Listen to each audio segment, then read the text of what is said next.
Hey guys, Coach Keith Keppner here. Gonna do a fight study. As I've said in previous videos, super busy, but I want to make sure I got this in. This one is a request from one of the channel members and subscribers, Gus or Gustavo, and he mentioned a couple different ones, and this is one he mentioned, and this is one I haven't seen. I actually did a whole fight study on this, hour plus, and as how it goes sometimes, recording stuff messed up, so I did it again. Becoming a theme, isn't it? But I'm not going to give this community any short straws or anything and give you the full fight study again, every detail. It was the first time I watched this fight ever. It was the first time that I went through. So here's second time. And as we know, when we do things the second time, we'll be better. That is, if we are a champion, right? Just like a great fighter like, I don't know, maybe Joe Louis. When he rematched somebody, he typically knocked them the hell out. All right, so let's get into it. Benny Briscoe versus Carlos Monzon in their second fight, their second meeting. Excellent 15-round fight. And to be clear, I'm not going to talk about the history of these guys, stories about them, whatever. I don't care. And if you are a student of the actual technique of boxing in this time and in this moment, it's not relevant. We're going to talk about techniques. We're going to talk about what they're doing, how they're doing it, why they're doing it, what we can do with it as coaches and as fighters, or as people that just like to train boxing. All right? And if you're not subscribed already, make sure you do. Like, subscribe, share, comment. Consider supporting the channel by being a member, channel member, and then also give me a super thanks. Every little bit helps me be able to do this more with all the things that I have going on. All right, guys, let's get into it. And I'm doing this with no sound because that gets distracting or can be distracting. All right, so Benny Briscoe, a friend of mine who's a boxing coach in Atlanta, Xavier Biggs. His brother was Tyrell Biggs, who beat Tyson to be the Olympic representative for the super heavyweight division in the Olympics. Xavier, big fan of Benny Briscoe, and I have watched a little bit of it, but not a ton, until I went through and watched this entire fight, and I was very impressed. Of course, both guys are very good fighters. Now, right off of the beginning, you see the whole fight play out in terms of what it's going to be. Briscoe coming after Carlos, and Carlos moving most of the time. Now, starting right from the beginning, excellent examples here, guys. So the cutting off of the ring and utilizing the jab. Catching, cutting down the ring, using the jab. Carlos is trying to stay away from the corners, but look how great, bam, that jab counter is. And as a shorter fighter, we tend to forget how excellent the jab is as a counterpunch. It is the most important counter in the sport of boxing. It is the most important punch. It is your best weapon for everything. Something I love with Briscoe is that he mixes in, of course, as any good fighter should, the head movement with the hand defense. And it allows him to cut off the ring systematically and nullify what Carlos's jab that he's trying to put out there to keep him busy.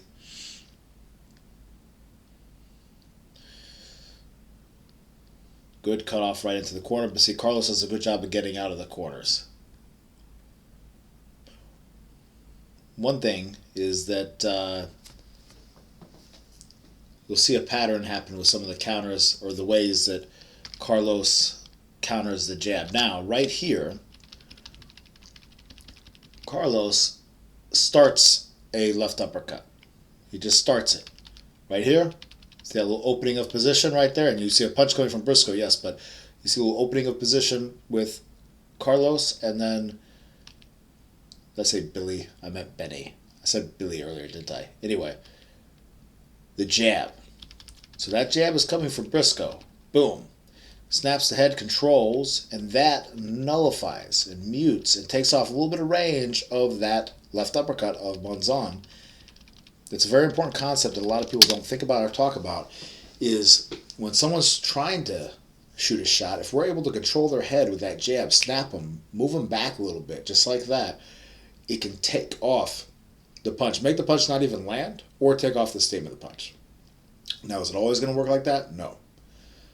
Good example there, again, of the jab, and a very quick jab. A jab that is obviously hard for Carlos to see.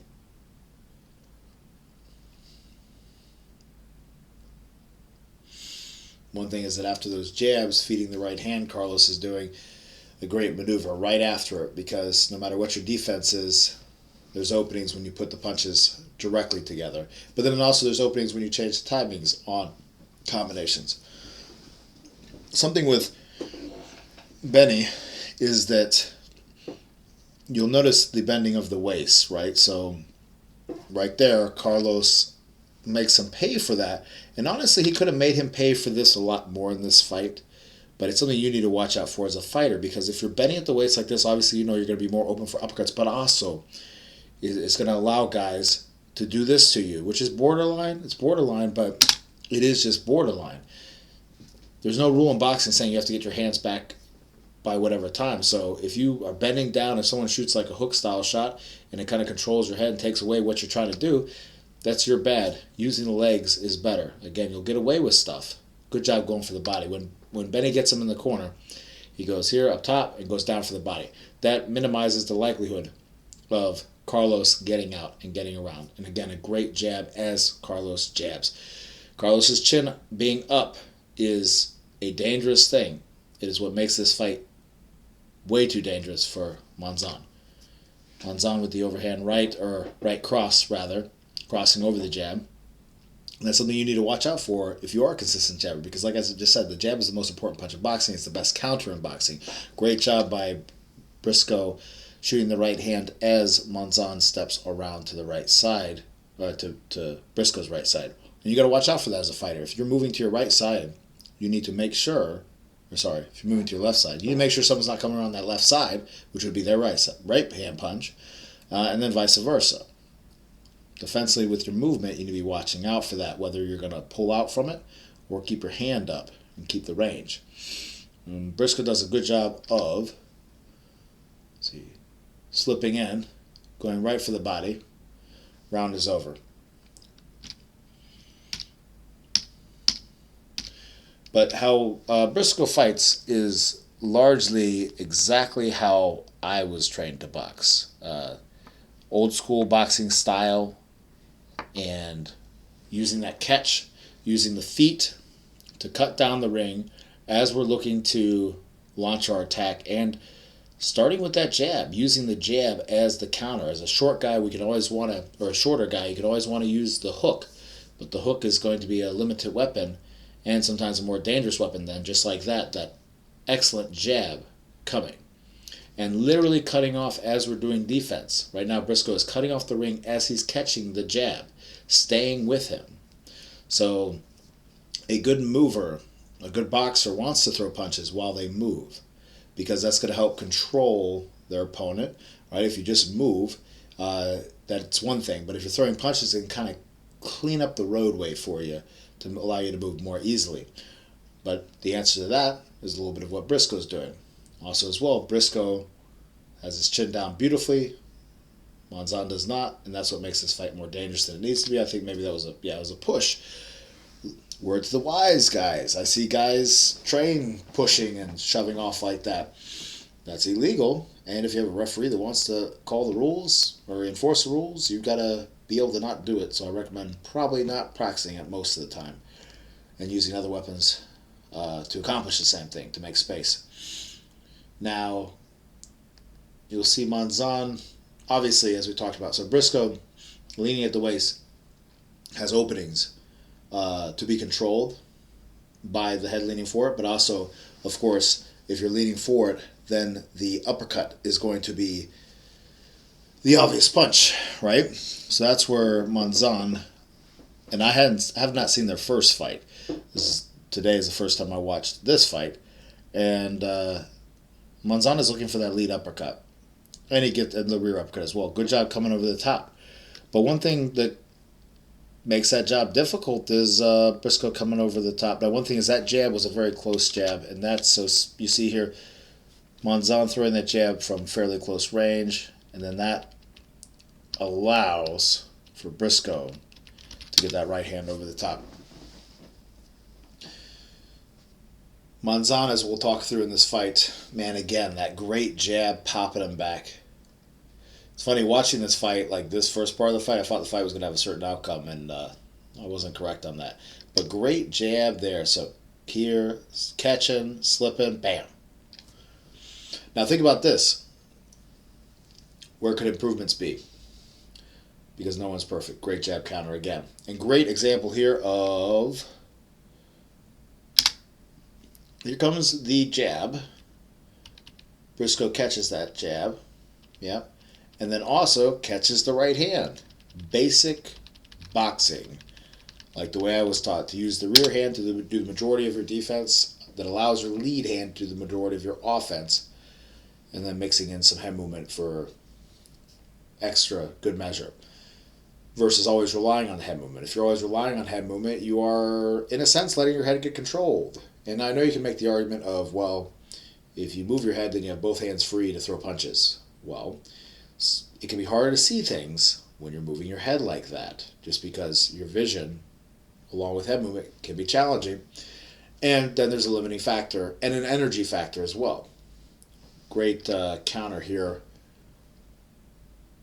Nice. And then he slides out. Good. And that's where Monzon does a great job of avoiding the corners and putting out enough. See, another example of that same situation where Monzon's getting ready, wanting that left uppercut, and then the jab of Briscoe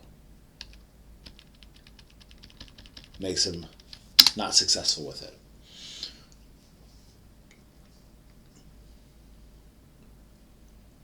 So remember that. You can shut someone up. That's one way I like to put it. Disrupt them with the jab, just like that, in the middle of their combinations. Now, of course, that's one of the tools. We need many tools.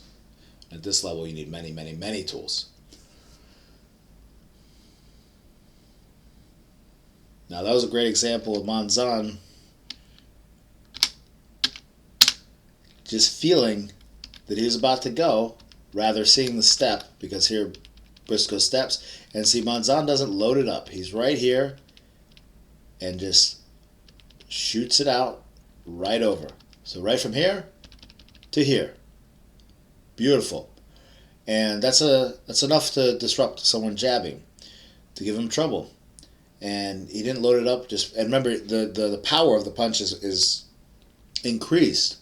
So you theoretically don't have to load it up, right? In a sense, because Briscoe's stepping in a little bit, Monzon's just shooting it, twisting a little bit, and that helps you create a hard punch that has the right timing.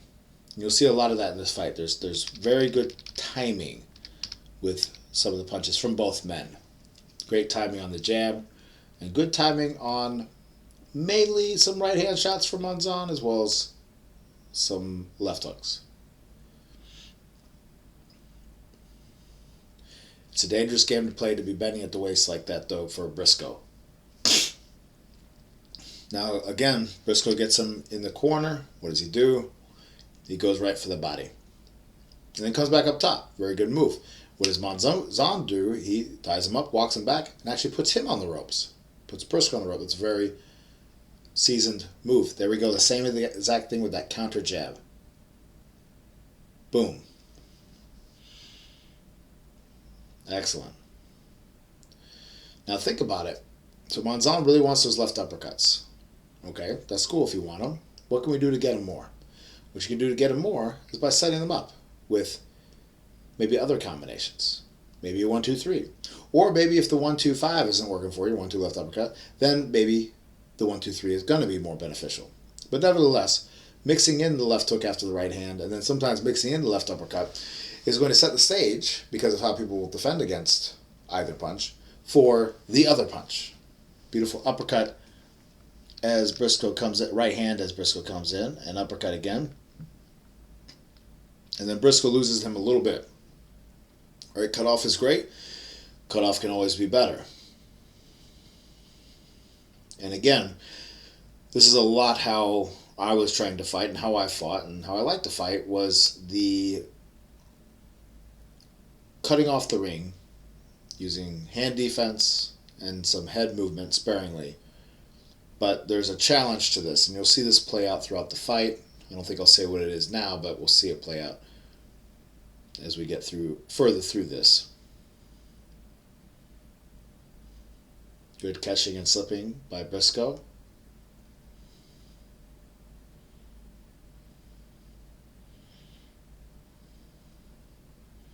There's that right cross by Monzon. So here, 1, 2, sliding over the jab, trying to get the uppercut. And Briscoe did a good job there of stepping back.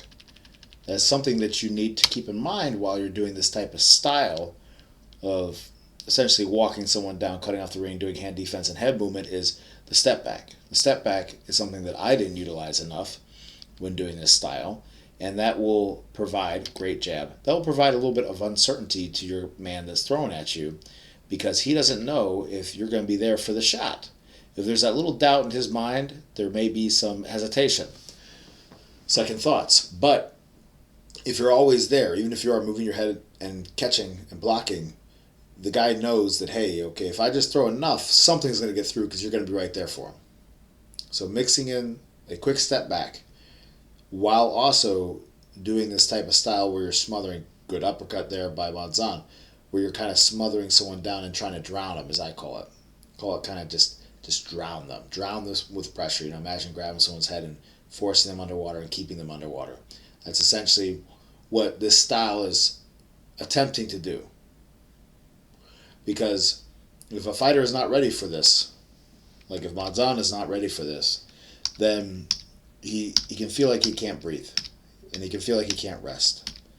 And over subsequent rounds fall apart. Amateurs, they'll fall apart by the third round. Pros, they'll fall apart as the rounds go on. And you keep this type of pressure while staying safe, like Briscoe does with that chin down. Now, you could really say that the one way that it's not safe, though, is by being available for the combinations. You'll see how many punches, even if Briscoe blocks a lot of them, how many punches Monzon throws that allows Briscoe to get hit by something, right? Briscoe has great defense. If he just mixes that little step out sometimes, good 1-2 side step by Monzon, then he would be better off. That time I think Monzon got the left uppercut.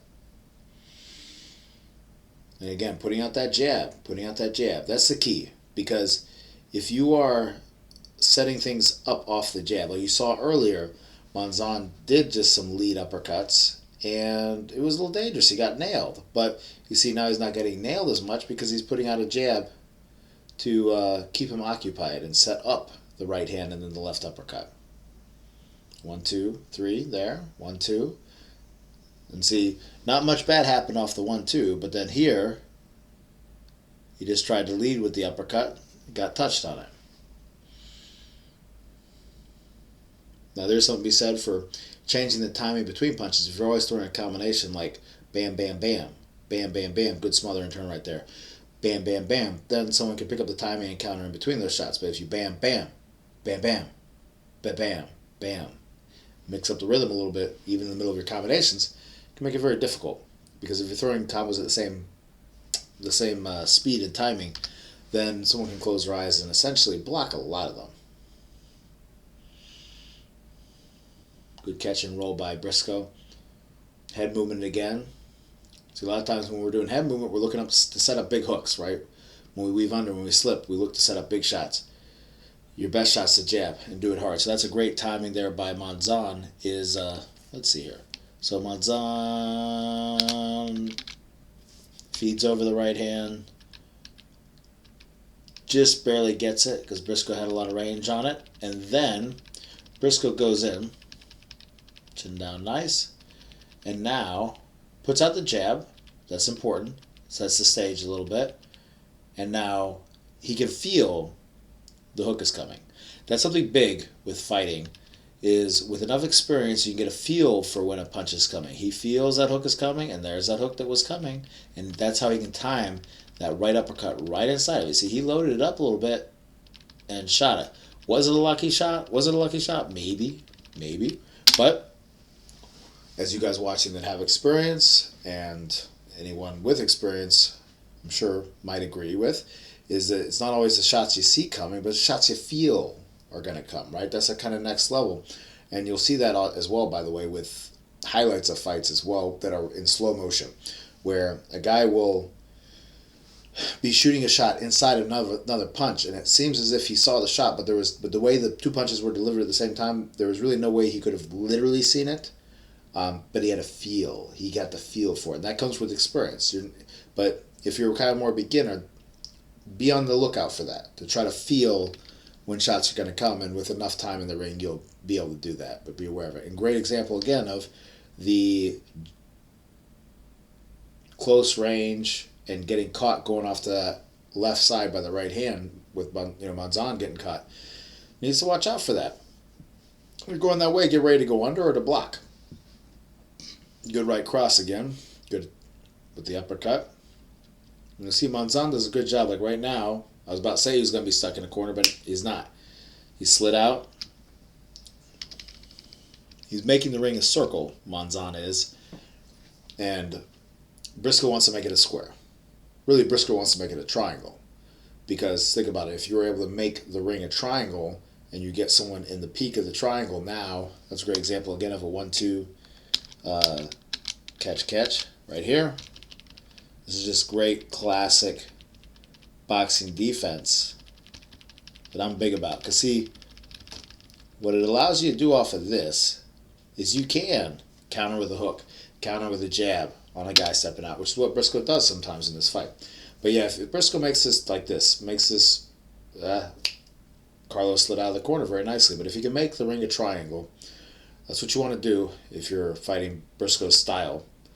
In Monzon, you want to make the ring a circle. Two different shapes. Oh, nice. And you see with that as well with Monzon, he goes 1-2, steps off to the right side. So you can be ensured that there's nothing coming back off that 1-2 step to the right side, especially when you nail the guy like that. Shuts him down, walks him back a little bit. So remember, Monzon doing lateral movement, backwards movement, but then also sometimes going forward. You'll see in other pieces in this fight, he'll completely smother him down to shut down what Briscoe's doing. And again, very solid defense by Briscoe. And that was a great example there of Briscoe throwing essentially out of position. So here, right here. So right now, Briscoe is square or southpaw almost, and he shoots the left hand like it's a 2 to stay with Carlos. I guess some of those punches Carlos tried to pull from, which is what made them look more effective than they maybe were, perhaps. And that's one thing, while I'm not a big advocate of training like pulling the head back hard, especially as a beginner, is that it can play into making it look like someone hit you harder than they actually did. And it's not good. It's not good. Let's slip it. Let's catch it. Let's make it clear it's not landing. Good jab again by Briscoe. Good attempt at that cross and over. Again, a right cross is a right cross, meaning it's crossing an arm. We'll call a right cross, we'll call straight right just a right cross. But this, right here, that's a right cross. Hard punch to stop. Now how can you stop that? Oh, man, see, that's why boxing is a game of inches, right? Almost got it. And then Briscoe, right hook, left hook to the body.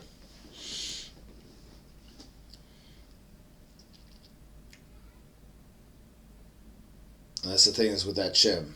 That's where Carlos is playing with fire against a guy like Briscoe. It's dangerous.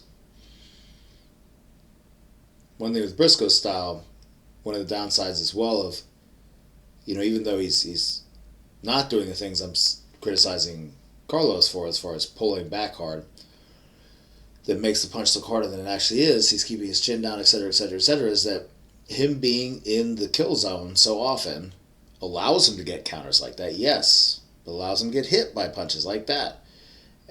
Not that uppercut, but right before that with the right hand.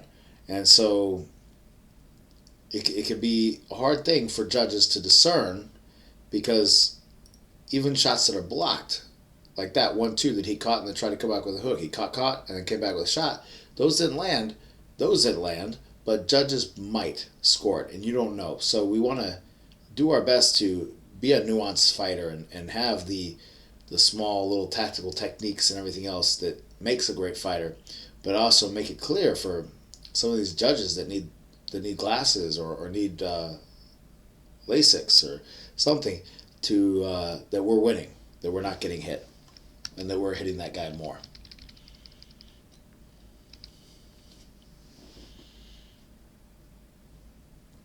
I just love how Benny's chin is down. That's why even being in the zone of hard punches coming so much, he's not getting hurt at this point. And if anything, a lot of times he's snapping Carlos's head way more, because Carlos's head is up, it's less strong, easier to knock back and control the head. As well as he does make the adjustment for really almost putting his chin down further when shots come, which is a good move. Now, of course, the only thing it does cause you problems with is the uppercut, and that's something to be aware of. But that's where, as he jabbed, I would highly recommend mixing in a cross block. That's something that I used a lot, where you're crossing over, catching the right cross as you are jabbing. That's something that anyone that's trained with me knows. We work on catching like that as we jab, blocking as we're jabbing, catching uppercuts as we're jabbing, so that we can avoid these exact punches that Carlos is placing on Briscoe. Good jab again, right for the jaw by Briscoe. Catch, nice work. Now one thing is, he gets that, this good body right there. That was an excellent boom.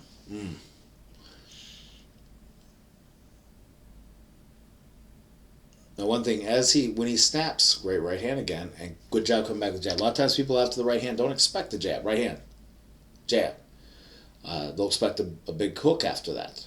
And so that's where coming up the middle with the jab, finishing with the jab, sides you back up, but also gives you good available punches. Here, Briscoe's getting nailed in this situation. Let's see.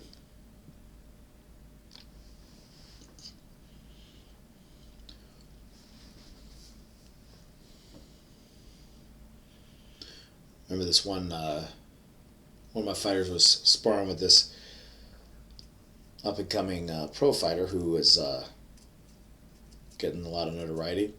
And this guy's dad was trying to tell my guy, hey, you shouldn't catch punches. You shouldn't catch punches because it opens up the hook. But look right there. Look right there. Briscoe catches. He kind of got hit by that, but here he catches the right hand. Great example of that cross block I said about. I'd just love if you could jab off that too. Catches the right hand. Blocks the hook. Basic boxing. Too often, that's one thing. It's like I tell my guys all the time, is that you could be a great fighter, and your dad or your coach or whoever not know that much, because it's up to you as a fighter. It's up to your ability, your knowledge, your base, your skill, your toughness, your preparation, everything, your mentality. Like I talked about the last video, right?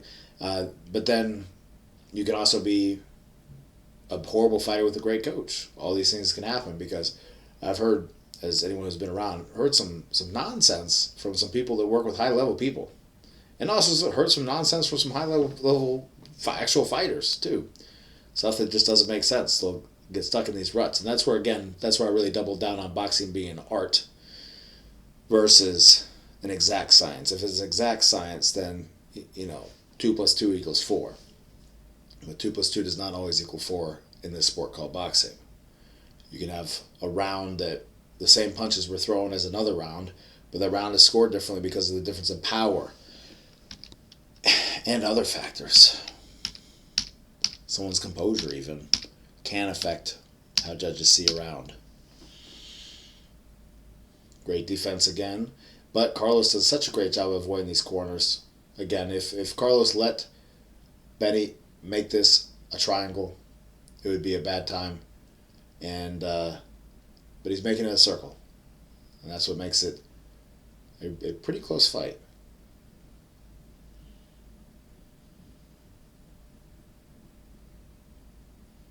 I don't know if that was a little borderline back or low. Again, catching with that right hand coming over. Oh, great right hand by Monzon, then stepping off to the right side. Moving, right hand, move off to the side. And again, that's how they're thinking. You know, these, we'll see some fight studies where they really go crazy in depth on all these fanciful ideas of all this strategy, but a lot of it's feel, a lot of it is experience. It's a good jab here, and then Briscoe is coming in with the left hook, and he gets that right uppercut right on the inside of it. Very hard punch. But remember, that's the best time to throw punches when someone is throwing, because that is when they are the most open. Nice. 1, 2, 3, 2, 3. Avoiding the corners, mixing a little movement. Good little check hook there by Bonzon. He's changing up what he does a little bit here. Bam. Nice. So there was an example of Briscoe paying because he's expecting the jab. Boom. So you could say that dad was right? You get caught by the hook as you catch for the jab, but guess what? You get caught when you do anything. It's also range dependent.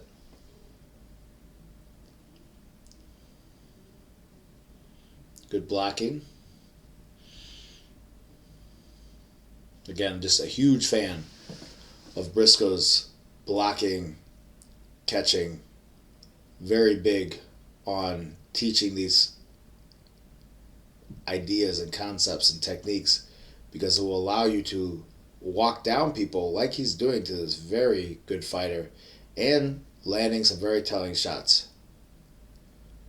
And then the mistake is, let's just not be so available. But that jab counter, Carlos does a good job of smothering him down a little bit.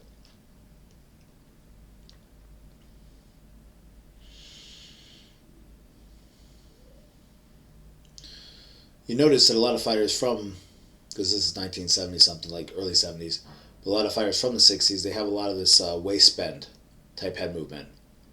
Like Hurricane Carter and Doug Jones, a few other guys come to mind at the moment that kind of move their head like this.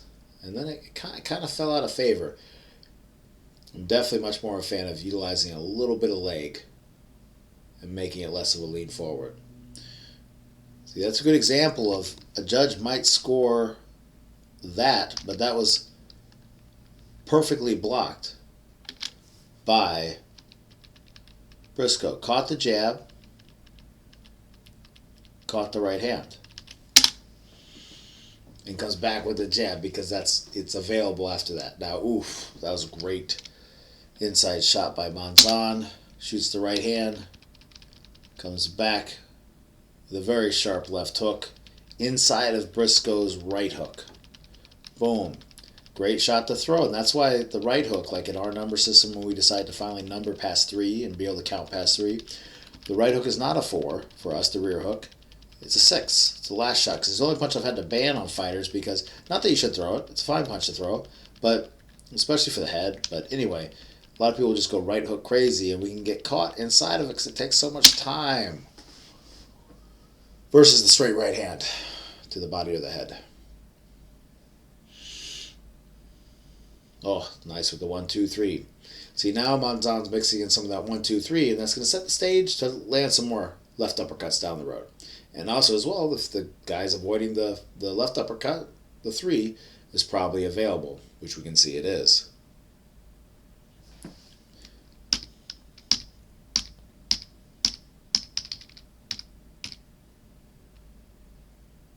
Round number 8. Excellent choice, Gus. By the way, if you're liking this video, make sure you like, subscribe, comment below. Let me know your thoughts. And, oh, beautiful catch. Little head movement, little weaves here. Stepping with the jab as Carlos is looking for the uppercut, and he gets it over the uppercut. And then Carlos gets the uppercut. Now, that's where, as you can see, horrible film, right? But Briscoe has his chin down deep. He has his chin down deep to anticipate the right cross coming over, which would help him avoid it in this situation. Absolutely, that's an answer to the problem of the right cross. Because then it hits you more up here, and then it's not going to do much to you. And sometimes it can hurt the guy's hand. But that's what makes that uppercut available. And that's where, again, really big on being able to be here. If we're here even, we'll stop that because we'll hit our forearm. And again, Monday morning quarterback 50 years later, right? But we just gotta, these are things that, again, all these are teaching moments and things for us to think about with our game.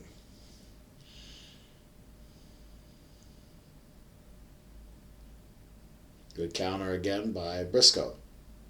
But see that again, that's where it wouldn't hurt for him to maybe, let's say, an example. So he gets that big counter shot, boom, step out. But see, he's still kind of there for more shots to land than that one shot he landed. That's something I had a big problem with is I would be throwing, like when I box, one shot, just like Briscoe is. One shot, lands nice, lands clean, awesome. But it's not about one shot. It's about getting that one shot that controls them, snaps their head back like that awesome counter jab. What do we get after that? Do we get a right hand up top after that because their head's back? Do we go right down for the body because they're leaning back with maybe a straight right hand or anything else? Getting something after the great single punch counter. Another example of a great left hook inside of Benny's right hook. See, there's the right hook coming. The left hook hasn't landed just yet, and then bam. So here. So think about it, how Briscoe went here, got hit with the uppercut, looked to counter there, but because he got the timing inside, it was beneficial. Now, one thing, by the way, of Carlos throwing that punch from all the way down here, right? Bad boxing technique, people would say. I mean, like, yes, I don't recommend you train doing it like this. But sometimes throwing like this, because that could be an uppercut or it could be a hook. You don't know. Boom. And changing where those punches come from can make things very difficult. Another, again, with a great, quick, right hand, just over the top.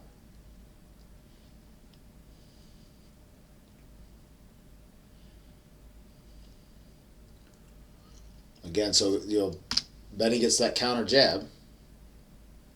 Now we need to get something right off of that. Right off of that. We got to follow it up. Good counter right there by Briscoe. I think he rolled the shot, came back with a 2 and a 1.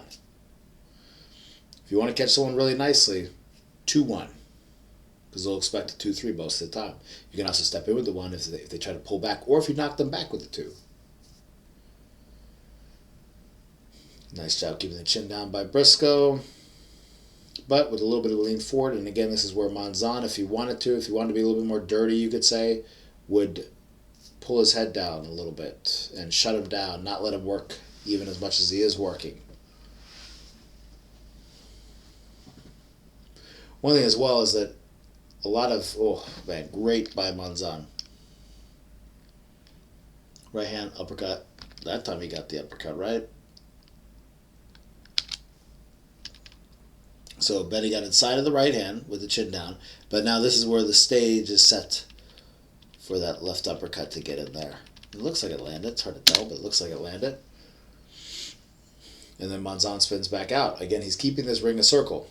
He's not letting it be a square or a triangle. Oh. I would get hit by shots like that. Boom.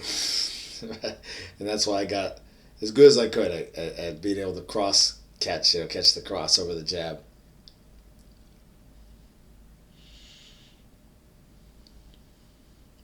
And also mixing in the feints. If the man isn't sure when you're going to jab, they'll be less likely to throw it. If they're sure when you're going to throw, or fairly sure when you're going to lead, then that's the time they can get those counters.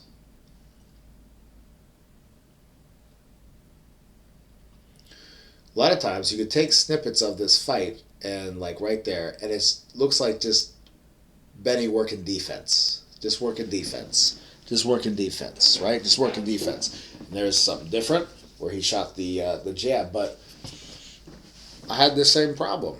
I relate a lot with Benny Briscoe here as far as stylistically. You're making the guy miss, make him miss, make him miss, make him miss, but we're not making him pay enough. And that's where a great drill to work your defense is have someone throw punches at you like this, and you work your defense. And you stand there. And sometimes you step out, sometimes you step in. But this is where I'm big on, like if you watch my defensive video, on let's work our defense and then let's shadow box counters. Because we don't want to be stuck in patterns like this that I know I was stuck in a lot. And Benny is stuck in here. Is you're defending, and then every now and again launching attack. I know he's paced himself for 15 rounds. I know he probably has a plan that he wants to try to hopefully burn this guy out by the end. But there just needs to be more. And particularly if you're fighting amateur and not fighting 15 rounds, which no one fights 15 rounds nowadays, then you need to heed my warning on this one.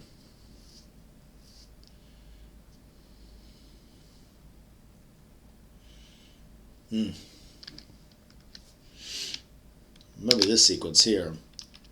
Shoots that uppercut. Looks like it landed. I wonder if Monzon hurt his hand because it looks a little odd what's going on here, right? Just the body language. But then Monzon slides out, pushes him back a little bit. Excuse me, doesn't slide out. Pushes him back and then slides out. Now think about that. Let's talk about that for just half a second here. So right now the way this ring is, there is which way would Monzon exit? He would exit towards us, towards the camera, right? So you see him, to ensure that exit, pushes him back a little bit, goes a little bit off to the right side, or maybe, I don't know, maybe he thought he could go that way. But it clears up the ring, gets him more space to easily move off to his left side, right? So that's a good little nuance there. He's in that corner, right? Now he could try to exit out to his left right now, but if he does that, he is a danger to run into the right hand. What does he do? Smothers forward, bought him a couple extra feet, and that allows him to exit out. Oh, good. Coming with the left uppercut and the left hook. Beautiful combination by Monzon. 1-2, steps around to the right side. Again, he's keeping the ring a circle, keeping the ring a circle. Good. Now he got the 1-2-5 off of that. Because if you see, it was while he was throwing. I thought the hand was on the side. But sometimes if the hand's on the side expecting the hook, like there, then if we mix the 5 in, we can get it. If you're liking this video so far, make sure you click like, subscribe, share. Leave me a super thanks. Anything you can is appreciated. Consider being a channel member. And there is Monzon with the uppercut from probably too far out. And Benny saw it. Boom! Comes over the top. Excuse that there. Nice job coming up with the uppercut again.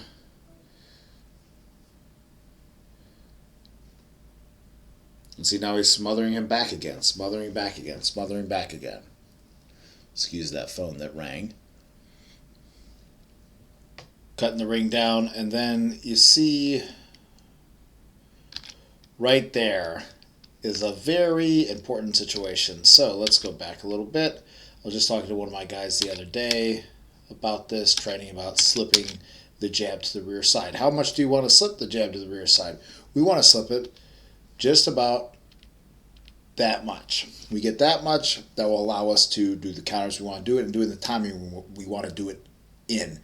Because when you make someone slip a punch, you cost them time. And you need to make up for that cost of time with your counter shot and do it quickly enough. So for instance, if I make you miss a punch and then my counter shot off of making you miss a punch takes as long as it takes for you to shoot your punch, I shouldn't do it, all right?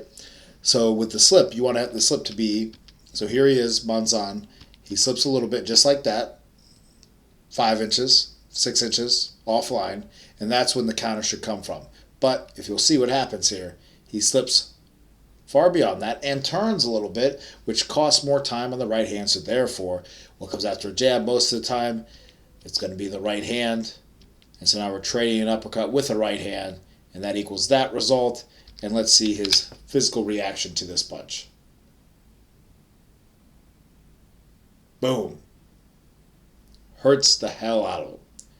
Now, we talked about the mistake of Monzon.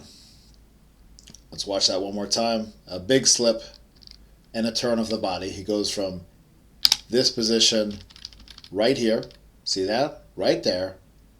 Turns the shoulders and the body. Costs more time on the right uppercut. That's what makes the right hand so available. Okay?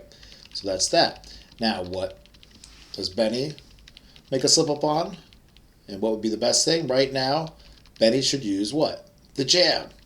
He puts out the jab to control because his man is really hurt. Instead of going right for the hooks, then this would be harder to happen. All right? Think of fighters like Joe Louis. Hurt someone like that, put out the jab, extend the left arm to control the head to set up the other shots to avoid this situation from happening. All right? Again, Monday morning quarterback, 70 years later, but this is what I recommend you do as a fighter and practice as a fighter is you got somebody hurt, do that. Put out the jab. Now, of course, you got to give Benny his credit on this because he did go right for the body. So he hurts him with the right hand up top, and he doesn't get head greedy. He goes down for the body and try to set up a shot. Yes, absolutely, good one. Better, even more than that, is to put out that jab to control the head, to keep the range, to keep the man from holding and shutting you down. All right. So now Benny's going after him. Monzon gets lucky by sliding outside of that right hand. He tries the right cross, and he's put himself in dangerous positions right now, getting caught by shots like that.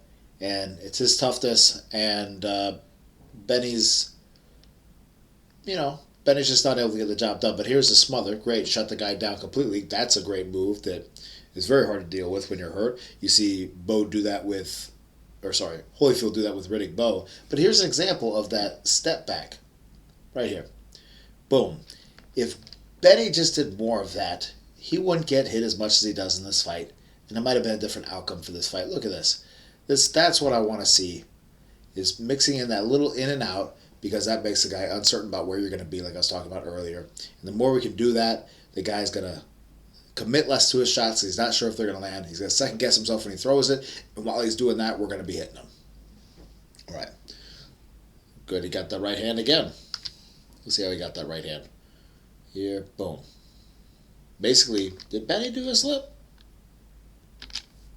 He basically did. Let's see. So Benny's here. Very small head movement to get the quick right hand. A quicker time. He turned the body, which again, that is what it is, whatever. He's kind of a square position. He's here. Just a slight turn.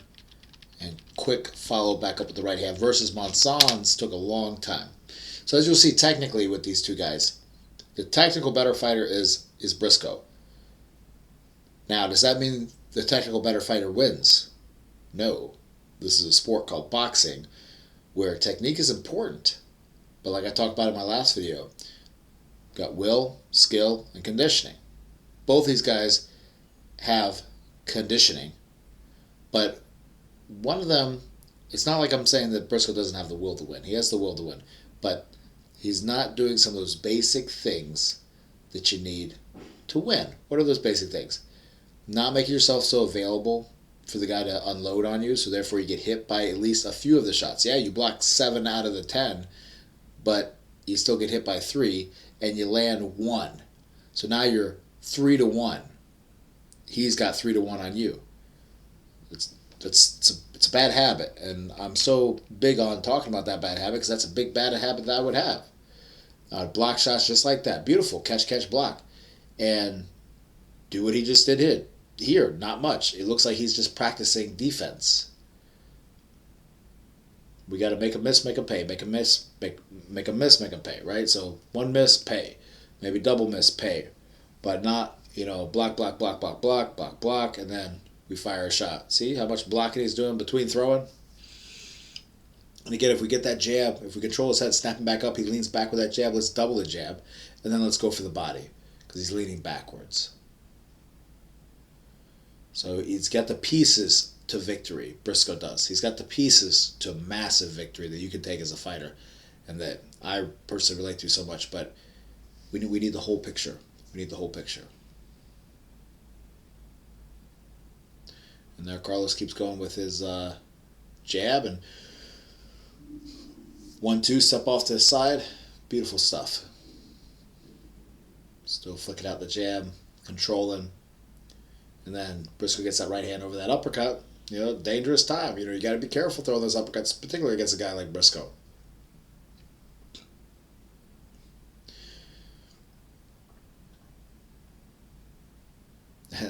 Monzon, have we seen him catch a jab this whole fight? But again, this is to the point of you can have, from your perspective, if you're a boxer, you're going to work on perfecting all these techniques. And then you're going to go against a guy like Bonzon that's like doing a lot of the stuff that I say don't do. Or he's limited. He's definitely not as versatile and has the variety of Briscoe. It doesn't have the toolbox, the same size toolbox. He just has a hammer, maybe, and maybe a screwdriver. And Briscoe has a lot of tools. But at the end of the day, that doesn't matter if we don't hit the other man but more than he hits us. And that's what Briscoe is playing on the edge all the time, and puts himself in positions where he gets hit. Good job cutting down the ring. And see, Benny has a second win from hurting the guy. And you got to remember that is that, whoa, great. When you, good left hook counter. Right. Tries that uppercut. Chin is up in the air. Boom. Now think about it. We got the big left hook. This is like what my dad would point out. We got the big left hook. Awesome. Landed. But that's only half the story. What's coming after? The right hand is what needs to come after that big left hook. So do not be satisfied in that one jab, landing, snapping their head back, or that one hook, because I would do that, and then I would admire my work. I'd be like, yeah, good job, Keith, but you got to come back. You got to come back. You got to come back. If you want to be a good finisher, which every great boxer is a good finisher, and if you want to be a better boxer, the better finisher you become, the better you'll be. Something that's under talked about, not talked about enough, is being a good finisher, and how that's a skill. It's partially a mentality, but it's also a skill. There's technical aspects to it. And here Monzon has Benny backing up, and that's the problem, is that when Benny gets hurt a little bit, he'll back up or gets rocked, but he needs to do it when he's being aggressive to create the variety that I'm talking about. All right, so now Carlos goes back to get a lot of pretty consequential rounds like that. Getting the right cross over the jab again. And again, Benny great with catching the jab, walking in as he's catching. Great stuff that you need to be able to practice, or you need to practice to be able to do in certain situations in a fight, in my opinion. And again, Briscoe has his built-in defense of the chin down, which eliminates a lot of the shots from rocking him. But of course, with everything, there's a trade-off. The uppercuts are there, particularly with Benny at the waist. Good body work there by Briscoe.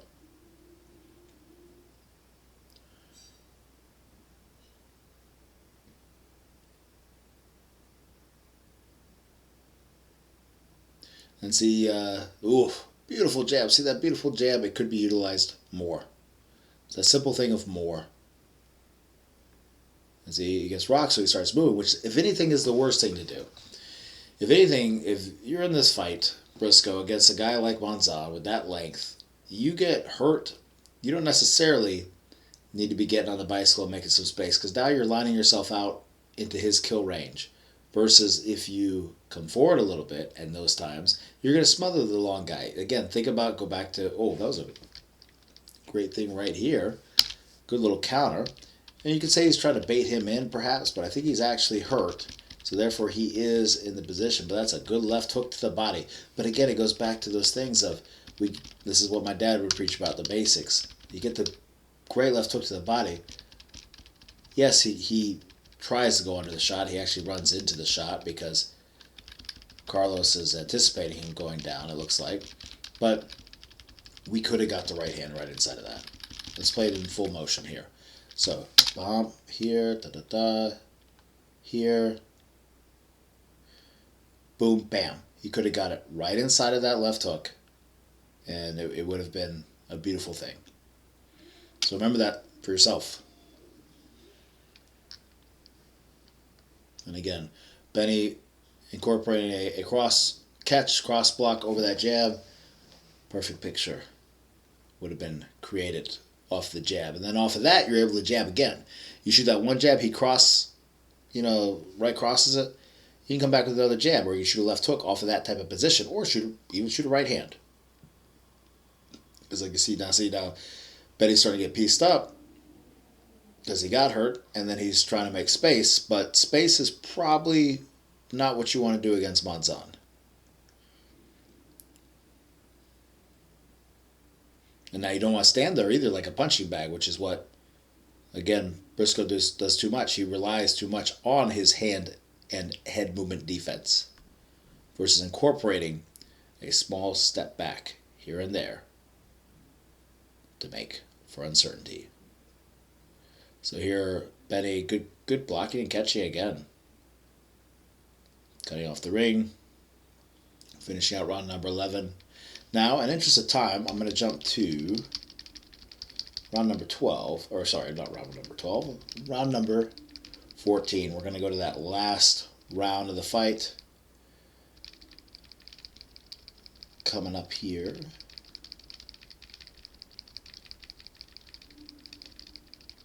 Okay, round 15, or 13.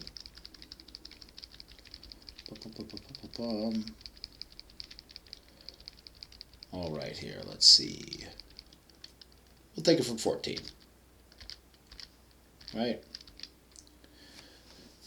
So again, same thing's playing out. The one big shot, trying to get the home run. Great counter there. Oh, I stopped at such a perfect place. So lucky. All right, so here, great example of a great classic counter. We saw this in another one of our fight studies. Block the hook, see that nice American style hook with the palm facing him, etc., elbow below the fist. And then right inside, Briscoe drops the hand a little bit, but that's okay. He shoots the right hand inside in the middle of the combination. Again, that is the best time to throw punches, is when they are punching. Just like that. Beautiful. See it one more time here. But again, it's one shot. Boom, bop. Beautiful. He did a 2-1 earlier. That would have been a great time to do a 2-1. I don't think he maybe expected it to land like that, but that's where we need those reactions and those reflexes as a fighter to boom, boom, bop, and then come back with that jab. Not just that one and admire your work. That's what you kind of call pot shotting in the derogatory way of you're shooting one shot at a time.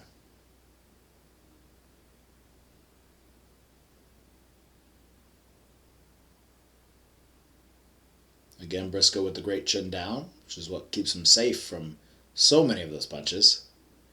And again, let's see what the setup was on that here. So, Monzon puts out that jab. Benny closes the distance on the jab. Right now you know you're in danger of a right hand because that arm, the length it is. And there comes the right hand. But again, there was a 2-1 earlier, 2-1 now would be great. After you miss a big overhand right like that, come back with a 1. Preferably a double jab. By the way, if you haven't watched my multi-jab strategy video yet, you should watch it. Because you'll see a lot of things I talk about and how it could benefit in a fight like this. And again, I'm not saying I can hold a candle to Benny Briscoe or Carlos Monzon as a boxer. I'm talking about from a pure analysis, tactical standpoint as a coach. Because all these flaws I had and more. All right, here we are. The last round, championship round 15. Again, think about where so many fights would be different if they stopped on the 12th back in the day. Of course, there'd be probably more boxers that still had their life for longer, but a lot of guys that were undefeated and things like that wouldn't have that anymore.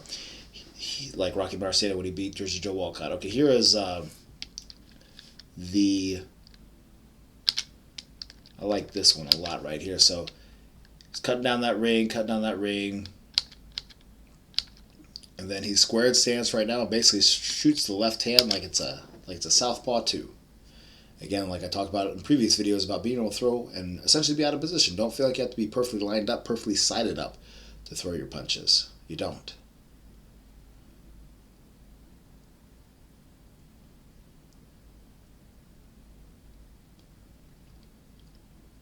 Good left hook inside of the right hand. And see, it's funny how, again, it goes back to that feel thing, where he just gets that shot inside because he feels that's coming and he keeps the shoulder there. We saw him do that earlier. So he feels like the right's coming, so he shoots right inside of it. It's not necessarily because he saw it, he felt it. That's as you build up your instincts in the ring. And then his shoulder got in the way, and it's nice to see him avoid a right hand, isn't it? Briscoe goes right back to the body, but again, Monzon does what he does earlier, which is walking back. If the ref wasn't there, that walk back would have bought him more ring space to move around. And Monzon's chin's popping up, but again, at the end of the day, it's like I remember when I first started coaching, I would see something like this, where you see a guy like Briscoe who has a lot more of the skills, and you see Monzon who's a lot more raw, and you think, oh man, well, the raw fighter's not going to win. Well, it's all about the fight that you have in you, and just what basic boxes are you checking off? Are you hitting the guy more than he's hitting you? If you're doing that, you're a better boxer by the rules and the scoring criteria of boxing, which is about the only thing you have to judge somebody as to be a good boxer. You can be quote-unquote perfect technically, but if you don't win, are you really that good? Something to ask yourself. We'll get caught up in the techniques sometimes too much, and we'll forget about the raw essence that is required to win. Nice job maintaining. See, now Monzon right here doing a great job of maintaining that range, not smothering himself, which makes a lot of what Benny's trying to do here not work in this last round. Yeah, Carlos got touched there, but he got touched there too. Again, Benny, ultra slick. If anything, there's a lot more to learn from Benny as far as technique and different skill sets, but we see what Monzon is doing, keeping range, throwing a variety of punches, and the other guys at outputting the same. I think you rode with that one.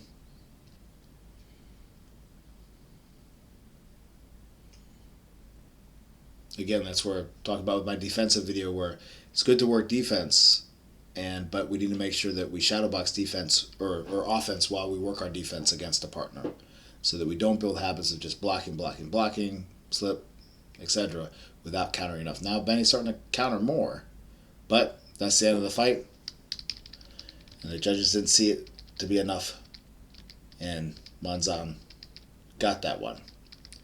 Very good competitive fight. Carlos mixing in the uppercuts.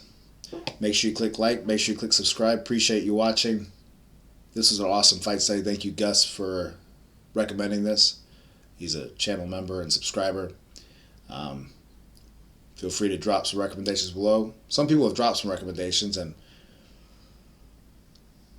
a lot of them have been great. Some of them have been fine as well. But what I look for is things that are teachable. Again, it's like, just because it was a good fight doesn't mean I see much strategical stuff to be taught, right? So there's a few fights that were recommended that were great fights, and I watched them through and saw like, okay, what type of stuff can I talk about in these fights? And some of them were just matches made for the one guy to win. Well, if you always get fights like that, your career is going to be pretty easy, but eventually your time will run out. Anyway, I appreciate your support, guys. Comment below, like, share, subscribe. Give me a super thanks. See you on the next one.